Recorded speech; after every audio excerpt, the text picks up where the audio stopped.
Everyone, আসসালামু আলাইকুম। Welcome back to my channel. কেমন আছো তোমরা সবাই? আশা করি খুব ভালো আছো, সুস্থ আছো। তোমাদের দোয়াতে আমরাও খুব ভালো আছি, সুস্থ আছি। কাল হচ্ছে শবে বরাত, তার আগের দিন আমি কি করলাম, সকালে উঠেছি, পুরো ঘর পরিষ্কার করলাম, বেডশিট চেঞ্জ করলাম, সব কিছুই পরিষ্কার করলাম। করার পরে এখানে দেখো আমাদের বাড়িতে শবে বরাতের আগের দিন কি রান্না হয়। শবে বরাতের দিন কিছু হয় না, তার আগের দিন কিছু রান্না করা হয়। তো এখানে করা হচ্ছে হালুয়া। তো সুজির হালুয়া করা হচ্ছে, যেটা আমার শাশুড়ি করছে। আমি তোমাদের সাথে সেই একটু হলেও শেয়ার করবো সব কিছু। তো এই ব্লগে তোমরা অনেক কিছুই দেখতে পাবে। এখানে দেখো 2 কাপ চিনি নিয়েছে, তাতে অল্প একটু পানি দিয়েছে। তো এটা কিছুক্ষণ হতে থাকবে, যতক্ষণ না হাতের সাথে একটু আঠালো ভাব থাকে। তো এরকম কিছু একটা শাশুড়ি দেখছিল আর কি, সেটা তোমাদেরকে বলছি। এর মধ্যে কিছুটা ঘি দিয়েছে, আর এটাকে ভালোভাবে ফুটিয়ে নিচ্ছে। এটাকে বলা হয় লজ, তো যেটা আমাদের শ্বশুরবাড়িতে বলে সেটাই আমি তোমাদেরকে বললাম। আর খেতে খুবই সুন্দর, খুবই টেস্টি আর হেলদিও আছে, যেহেতু ড্রাই ফ্রুট, ঘি, সুজি এগুলো সবই তো হেলদির মধ্যে পড়ে। তো বাচ্চা সবাই তোমরা ইজিভাবে খেতে পারবে। যাই হোক, এখানে 2 কাপ সুজিও দিয়েছে, দিয়ে এটাকে খুব ভালোভাবে নাড়তে হবে আর কি।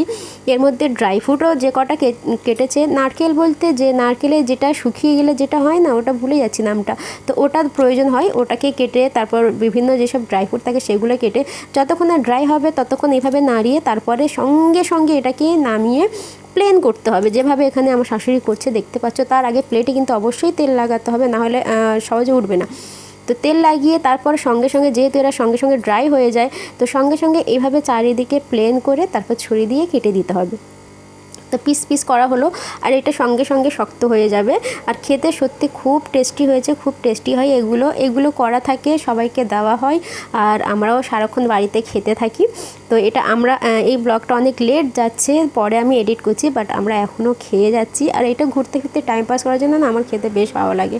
তো এটা 1 প্লেট হয়েছে, অলরেডি আর 1 প্লেট হচ্ছে। তো শবে বরাতের আগের দিন আমি ঘরটাকে কিভাবে ক্লিন করলাম সেটা তোমাদেরকে দেখাই।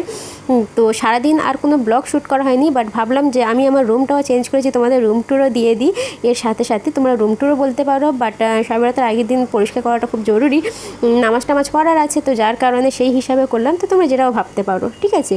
তো এখানে দেখো তো জানালার পর্দা খুলে একটা অন্য পর্দা লাগিয়ে দিলাম, ঘরে লাইট ফাইট জ্বালিয়ে রেখেছি। দেখতে কতটা নতুন ঘর মনে হচ্ছে, দেখতে পারো। আমি আমার ঘরে সব কিছুই চেঞ্জ করেছি, দেখতে পারো।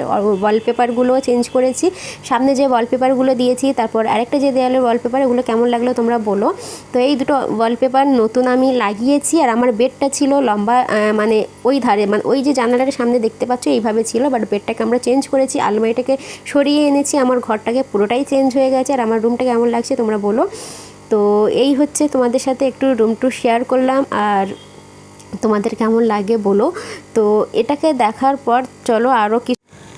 তো এই হচ্ছে ব্যাপার, সামনের এই আলমারিটা যতটা পেরেছি একটু সাজিয়ে রাখার চেষ্টা করেছি। তো এখানে কিছুটা ফ্লাওয়ার, তারপরে ওটা দিয়ে একটু সাজিয়ে রেখেছি। যাই হোক, এটা হচ্ছে নেক্সট ডে। সবাইকে জানাই গুড মর্নিং। সকালবেলায় কিছু কাজ চলছে। এখানে দেখো গোবিন্দভোগ চাল একটু নিয়ে নিয়েছি, ভিজিয়ে রাখা হবে। আর এখানে ছোলার ডাল নিয়ে নিয়েছি, যেটা হালুয়া হবে। তো এখানে ওই জন্য ভিজিয়ে রাখছি সকাল যাতে আমরা পরে করতে পারি। তো দুপুরবেলা দেখো এখন বাজে 12টা, আর ইনায়েতকে এখানে গোসল করিয়ে দিয়েছি। আর এখন চুলটা না ও শুকায় না, মানে ছাদে একটু গেলে গরম হয়, রোদে নিচে থাকলে হালকা ঠান্ডা লাগে, এখন যেটা হচ্ছে। তো দুষ্টুমি দেখতে পারো, দুজনে এইভাবে বদমাইশি করছি, আর ওকে রেডি করব। আজ হচ্ছে শবে বরাত, সবাইকে জানাই শবে বরাত মুবারক। তো সবাইয়ের দিনটা ভালো কাটুক। তো আমরা সারা বছর অনেক গুনাহ করি, তো আজকের দিনে মাফ চাইয়ে নিই আল্লাহর কাছে, যে সবাইকে গুনাহ মাফ করে দিক। দেখো এখানে হিমালয়ের সমস্ত ক্রিম আমি ওকে ইউজ করি, তো এখানে সব রকম রেখেছে। আর এই যে জামাটা দেখতে পাচ্ছ, নায়রা স্টাইলের ওর দাদি তৈরি করে দিয়েছে। আর ওকে একটু ফিট হয়েছিল, একটু লুজ করতে বললাম, তো এখন দেখতে পারো অনেকটাই লুজ হয়ে গেছে, যেখানে একটু বোকা লাগছে দেখতে। ওর এইসব পরলে একটু বোকাই লাগে, আর যেহেতু জামাটা লুজ বলে আর একটু বোকা লাগছে, তো একটু এখানে ফিট করতে হবে। তো ওর রেডি হয়ে গেছে শবে বরাতের দিন, ওর জামা পরে ও সব কিছু গোসল টোসল করে রেডি হয়ে গেছে।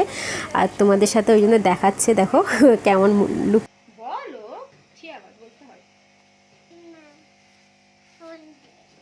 আচ্ছা তুমি এদিকে এসো, এদিকে এসো।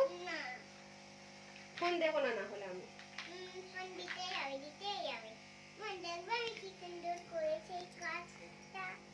দেখাও সবাইকে, দেখাও দেখো সবাইকে। গাইস দেখো আমি কালার করেছি নিজে থেকে আমরা কালার করেছি। তো এখানে দেখো আমি আমার একটা নতুন ড্রেস বের করে নিয়েছি। তো এটা আমার তৈরি করা ছিল, একবারও পরা হয়নি, এটা আমার নতুনই আছে, একটা সালোয়ার কামিজ। আর এটা আজকের ভাবলাম পরে নিই। তার সাথে একটা নতুন ওড়না কিনে এনেছিলাম, যেটা একটু ধুয়ে দিয়েছিলাম, বাট নতুন ওড়না না একটু গায়ে থাকে না, মানে একটু পরতে অসুবিধা হয়, যার কারণে একটু ধুয়ে দিয়েছিলাম, তবুও সেভাবে একটু মরমরে ভাব আছে। তো এখানে আমি গোসল টোসল করে রেডি হয়ে গেছি নামাজ পড়ার জন্য। আসসালামু আলাইকুম, welcome back to my channel. কেমন আছো তোমরা সবাই? আশা করি খুব ভালো আছো। তো এখন একটু রেস্ট নিয়েছিলাম, দুপুরে খাওয়ার পরে একটু ঘুম থেকে উঠেছি। আজকে সারা রাত নামাজ আছে, ওই জন্য ভাবলাম একটু রেস্ট নিয়ে নিই, নাহলে এমনিতে দুপুরে ঘুম পাই না। তো যাই হোক, এখন বাজে 5টার, আসলে নামাজ পড়ে আমি জাস্ট উঠলাম। আর তোমাদের সবাইকে জানাই শবে বরাত মুবারক। আর সবাই ভালোভাবে নামাজ পড়ো, সারা রাত জাগো, তারপর কি ইবাদত করো, আজকের ইবাদতের দিন। তো যাই হোক, আমাদের বাড়িতে আমি, আমার ননদ, আমার শাশুড়ি, তিনজনই আছি বাড়িতে। মানে যখন না সব একসাথে থাকে, নামাজ পড়তে ভালো লাগে, একসাথে নামাজ পড়তে। তাতে কি হয়, ঘুমও পায় না, একটু কি বলে কথাবার্তাও হয়, আর তার সাথে নামাজও হয়। বাট আমাদের এখানে আশপাশে কোনো বাড়ি নেই। তো শ্বশুরবাড়িতে আমার শবে বরাত করছে। আর এখন আমি বিকাল থেকে উঠলাম, তো তারপরে সন্ধ্যাবেলা দেখি কি করি না করি, যা করি না করি তোমাদের সাথে শেয়ার করব। তো চলো, আমি উঠেছি, কিন্তু বিছানা এখন ঠিক হয়নি, দেখতে পাচ্ছ বিছানা এইভাবে পড়ে আছে। তো আমি একটু ঠিকঠাক করে নিই, তারপরে তোমাদের সাথে কথা হচ্ছে। তো দুপুরে একটু নামাজ টামাজ পড়ে একটু রেস্ট নিলাম, এখন উঠলাম, উঠে নামাজ পড়লাম, এসে নামাজ পড়ে নিয়ে এখন একটু ঘর ফর একটু ঠিক করে নিচ্ছি, বিছানা ফিছানা ঠিক করে নিই, তারপরে ছাদ থেকে জামা কাপড় তুলে এনে একটু ঠিকঠাক করে নিলাম। যাই হোক, সন্ধ্যাবেলা এখন ছোলা যে সকালবেলা ভিজিয়ে দিয়েছিলাম, সেই ছোলার ডালের হালুয়া হবে। তো এখানে দেখো যে নতুন মিক্সার কেনা হয়েছিল, সেটাই ডাল পেশা হলো। আর এখানে দেখো ঘির সাথে এতগুলো ডাল দিয়ে দেওয়া হয়েছে। তো এটা করতে সত্যি খুব কষ্টকর। এপারে এক সাইডে দুধ বসিয়ে দিয়েছি, যে চালটা ভেজানো হয়েছিল সেই চালের হালুয়া বলছি, সরি, চালের পায়েস হবে আর কি। তো দুদিকে দুটো রান্না হচ্ছে। তো এখানে দেখো হালুয়ার সাথে চিনি দিয়ে দিয়েছে। আর এটা করতে সত্যি খুবই কষ্টকর, কন্টিনিউভাবে হাত নাড়িয়ে যেতে হবে, নাহলে নিচে বারবার বসে যাচ্ছে। এখানে দেখো চালটাকে পিষে নেব, আমি একটু মিক্সার গ্রাইন্ডারে চালটাকে পিষে নিলাম। এটাকে পায়েস বলে না কি, এটা কি বলে আমি এই মুহূর্তে নামটা ভুলে গেছি, ওই পায়েসের মতোই খেতে। এখানে দেখো যে ড্রাই ফ্রুটগুলো কাটা ছিল সেগুলোই দিয়ে দিচ্ছে, তাতে একটু মাওয়া দিয়ে দিল উপর থেকে। আর এটা বারবার নিচে বসে যাচ্ছে, মানে একটু হাত বন্ধ দিলেই বসে যাচ্ছে। এখানে আমার কিছুটা নিয়ে নিয়েছিলাম, ওই জন্য একটু গরম পানি একটু করে নিয়েছি, যাতে ওপরের খসাটা তাড়াতাড়ি ছেড়ে যায়। তাই এখানে দেখো একটু গরম পানি করে যদি এটাকে ছাড়াতে চেষ্টা করো, যদি তাড়াহুড়োর সময় আমি ভিজিয়ে রাখলাম না, ইমার্জেন্সি লাগবে, তো এইভাবে ছেড়ে যাবে। একটু গরম পানি একটু রেখে দিলে না 2 মিনিট, তো এইভাবে ছেড়ে যায়। তো এটাকে ভালোভাবে পেস্ট করে নেব, করে নিয়ে তাতে এতে দিয়ে দেবো। তো একটু একটু করে যে চালটা আমরা পেস্ট করেছি অল্প অল্প করে দেব, আর আস্তে আস্তে নাড়াতে থাকবো। একসাথে দেবে না, কেন একসাথে দিয়ে দিলে নিচেই দলা পাকিয়ে যেতে পারে। অল্প অল্প দিচ্ছি আর অল্প অল্পভাবে একভাবে নাড়ছি। আমার হাতে ক্যামেরা রয়েছে একদিক দিয়ে। এখানে যে ড্রাই ফ্রুটগুলো কাজু আর আমন্ড যেটা নিয়েছি সেটাকেও পেস্ট করে নেবো। আর এখানে কিছু ড্রাই ফ্রুট আমি এক্সট্রা রেখে দিয়েছি, যেটা একসাথে এর মধ্যে দিয়ে দিচ্ছি। দিয়ে দিলে তারপরে একসাথে আমি পেস্ট করে নেব। সত্যি খেতে এতটাই মারাত্মক লাগবে। আর বিশেষ করে একটু ফ্রিজে রেখে ঠান্ডা ঠান্ডা ইফতার খোলার পরে না, রোজা খোলার পরে ঠান্ডা ঠান্ডা এগুলো খেতে একটু ভালো লাগে।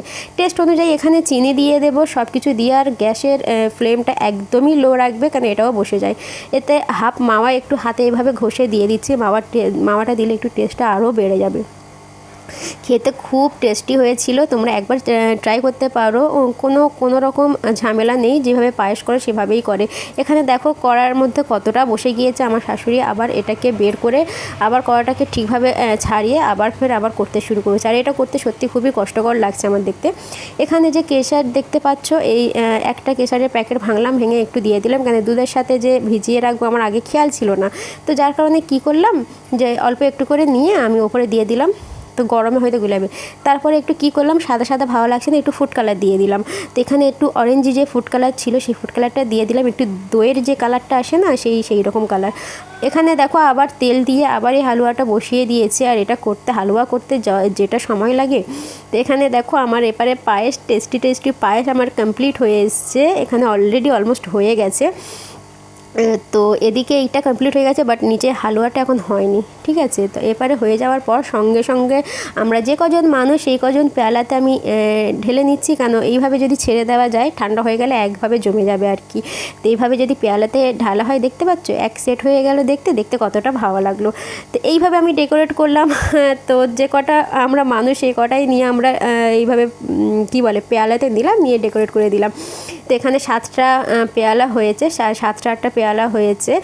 তো আমার দেওর তো খাবে 2টো প্লেট। যাই হোক, ভিডিও দেখলে ভাববে যে আমার নামে এইভাবে বলছো, ও তো খাবে 2টো 3টে পেয়ালা নিয়ে নেবে। তারপর এক্সট্রা যেটা বেঁচে ছিল সেটা আমি এইভাবে এক সাইড করে রেখে দিয়েছি, যাতে পরে আমরা খেয়ে নিতে পারবো আর কি। তো এই হচ্ছে ব্যাপার।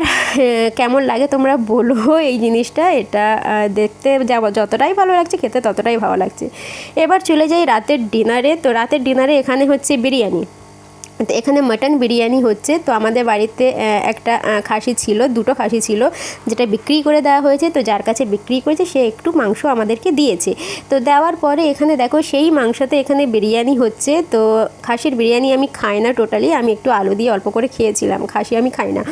তো এখানে দেখো বিরিয়ানি হলে আমাদের কাজ শেষ, তারপর আমাদের নামাজ পড়া আছে, আর কোনো রান্না বান্না নেই। আর ভিডিওটা তো আমি এখানে আর বড় করব না, আমি ভিডিওটা এখানেই এন্ড করবো। আমার পুরো ভিডিওটা তোমাদের কেমন লাগলো প্লিজ আমাকে জানাবে। আর তোমরা আমার সাপোর্টে থাকতে প্লিজ আমাকে সাপোর্ট করো, তবে যদি তোমাদের ভালো